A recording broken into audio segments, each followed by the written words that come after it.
नमस्कार प्रिय दर्शकों, आप देख रहे हैं ज्योतिष मंत्र। प्रिय दर्शकों, आज चर्चा कर रहे हैं एक ऐसे दिव्य चमत्कारिक मंत्र की जो मात्र 21 बार ही जप करना है। ना उसकी सिद्धि करनी है, ना कोई साधना करनी है, बस आज से अभी से इसका प्रयोग आरंभ करना है। कब करना है इस मंत्र का जप? यदि आप लंबे समय से बीमार चल रहे हैं और आप डॉक्टर से इलाज करा के थक गए हैं, रिपोर्ट कराते हैं, मेडिकल टेस्ट कराते हैं, परंतु उसमें कुछ भी नहीं निकलता। दूसरा, यदि आपको आपके घर में किसी प्रकार की नेगेटिव एनर्जी प्रतीत हो रही है, नेगेटिव एनर्जी का एहसास हो रहा है, कहीं ना कहीं कुछ है घर के अंदर, बार बार ऐसा आभास आपको होता है, तो भी आप इस मंत्र का प्रयोग कर सकते हैं। तीसरा, यदि शत्रु ने किसी प्रकार का तंत्र आपके घर परिवार व्यापार पर किया है, जिसकी वजह से आपका मन व्यापार में नहीं लग रहा, आप अपनी दुकान पर व्यापार स्थल पर जा नहीं पाते हैं, या फिर वहां जाकर के आपका मन काम करने का नहीं करता है, उस परिस्थिति में भी इस मंत्र का जप किया जा सकता है।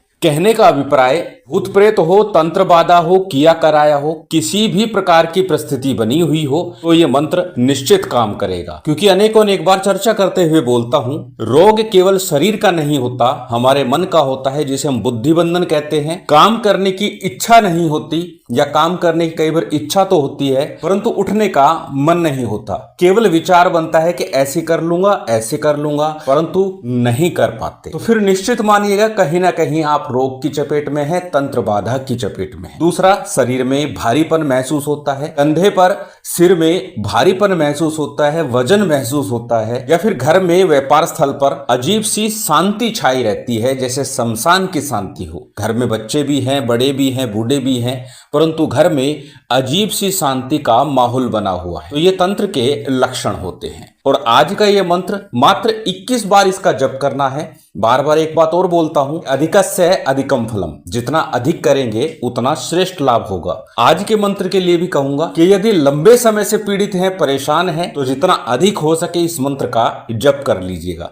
परंतु 21 बार करने से ही आपको राहत मिलेगी, आराम मिलेगा और आपका रोग भी ठीक होने लगेगा। तो चलिए अधिक विलंब न करते हुए जानते हैं कौन सा है वह मंत्र, किस प्रकार इसका प्रयोग करना है, किस सामग्री के साथ प्रयोग करना है। सबसे पहले बात करेंगे हमेशा की तरह सामग्री की। सामग्री बहुत अधिक नहीं है, जैसे कि मैंने कहा 21 बार ही जप है, तो ना इसमें सिद्धि की आवश्यकता है, ना इसको जागृत करने की आवश्यकता है। स्वयं सिद्ध गुरुमुखी मंत्र कहलाता है। जैसे मैंने आरंभ में कहा कि आज से और अभी से इसका प्रयोग आरंभ किया जा सकता है। सामग्री में सामान्य पूजन सामग्री, प्रथम दिवस जब हम आरंभ करेंगे तो थोड़ा सा पूजन विधान कर ले। उसके लिए सामान्य से पूजन सामग्री, जिसमें अक्षत, पुष्प, धूप, दीप, नैवेद्य, फल, फूल, मिष्ठान, जो भी लेना चाहें, जितना आपके पास हो वो ले लीजिएगा। परंतु जो मुख्य सामग्री है उसमें एक तांबे का लोटा लेना है, चिरमटी, गुंजा जिसे बोलते हैं, रक्त गुंजा बोलते हैं, लाल गुंजा बोलते हैं। स्क्रीन पर चित्र दिखा रहा हूं, गुंजा किसे कहते हैं। आप अपने गांव देहात क्षेत्र की भाषा के अनुसार इसे देख लीजिए, इसे आपके क्षेत्र में क्या कहा जाता है,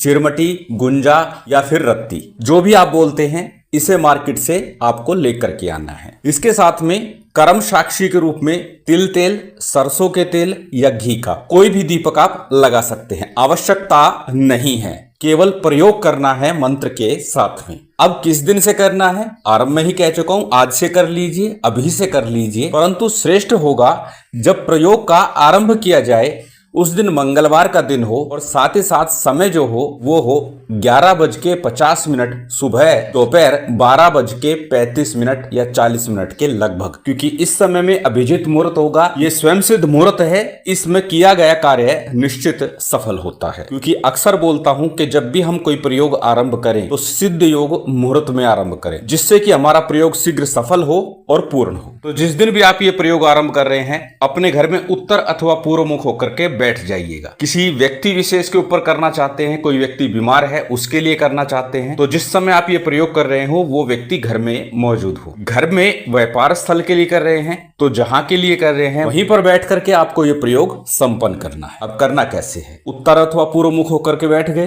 अपने सामने पानी का लोटा रख लिया और उसी में 3 दाने गुंजा के आपने डाल देने हैं। मात्र 3 दाने डालने हैं। उत्तर पूर्व मुख में आसन लगाकर बैठ गए। उसके बाद प्रथम दिन जैसे मैंने कहा पूजन विधान थोड़ा सा कर लीजिएगा। अपने सामने किसी चौकी पट्टे के ऊपर, लाल रंग के वस्त्र के ऊपर श्री राम दरबार का या श्री हनुमान जी महाराज का चित्र स्थापित कर लीजिए। सबसे पहले शुद्धि आचमन कीजिए, दीप प्रज्वलित कीजिए। दीप प्रज्वलित करने के बाद में आपको संकल्प लेना है। किस समस्या से ग्रसित हैं, किस कारण से परेशान हैं, वो आपको संकल्प में बोलना है। यदि कोई व्यक्ति बीमार है तो उसकी बीमारी ठीक हो जाए, ऐसा आपको संकल्प में बोलना है। व्यापार में दिक्कतें आ रही है, हानि हो रही है, परेशान हो रहे हैं, तो उसके लिए आपको बोलना है। यदि घर में समस्या है, परेशानियां हैं, तो उसके लिए बोलना है। संकल्प में वही बोलिएगा जिस कार्य के लिए आप करना चाहते हैं। संकल्प के लिए दाहिने हाथ में अक्षत, पुष्प, जल इत्यादि ले लीजिए। अपना नाम बोलिए, गोत्र बोलिए, उस दिन का तिथिवार नक्षत्र बोलिए और फिर अपना कार्य बोलिए, काम बोलिए, किस कामना से आप ये प्रयोग कर रहे हैं। संकल्प ले लिया। संकल्प के उपरांत गणपति का, गुरु का,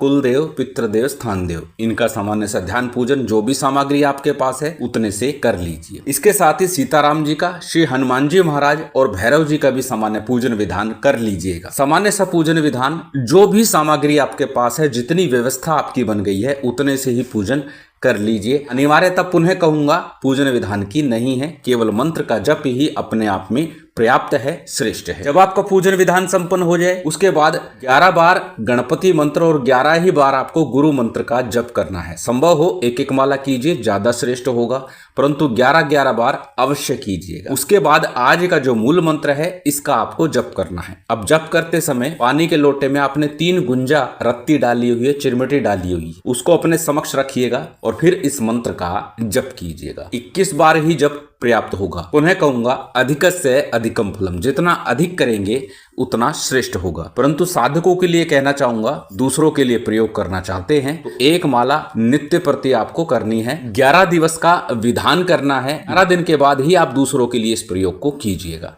परंतु स्वयं के लिए कर रहे हैं तो नित्य 21 बार करना ही शेखर होगा, पर्याप्त होगा। मंत्र अत्यंत सरल, आपकी स्क्रीन पर है, स्क्रीनशॉट ले सकते हैं, किसी कॉपी नोटबुक में नोट कर सकते हैं। मंत्र को एक बार बोल करके बता देता हूं। मंत्र इस प्रकार है: जय जय गुणवंती वीर हनुमान, रोग मिटे और खिले खिलावे, कारज पूर्ण करे पवन सुत, जो न करे तो मां अंजनी की दुहाई, शब्द साचा पिंड काचा, फुरो मंत्र ईश्वरो वाचा। एक बार पुनः दोहरा देता हूं। जय जय गुणवंती वीर हनुमान, रोग मिटे और खिले खिलावे, कारज पूर्ण करे पवन सुत, जो न करे तो मां अंजनी की दुहाई, शब्द साचा पिंड काचा, फुरो मंत्र ईश्वरो वाचा। इस मंत्र का 21 बार उस जल को देखते हुए आपको जप करना है। जब आपका जप पूर्ण हो जाए, यदि रोग से पीड़ित कोई व्यक्ति है तो उस जल को उस व्यक्ति को पिला देना है। जो उसमें गुंजा डाली है वो निकाल लीजिए, उसके ऊपर एंटी क्लॉक 7 बार घुमाइए और घर के बाहर दक्षिण दिशा की तरफ फेंक दीजिए। यदि घर के लिए, व्यापार स्थल के लिए कर रहे हैं तो इस जल को पूरे घर में छिड़किएगा। बाकी बचा हुआ जल मुख्य द्वार के दोनों ओर डाल दीजिएगा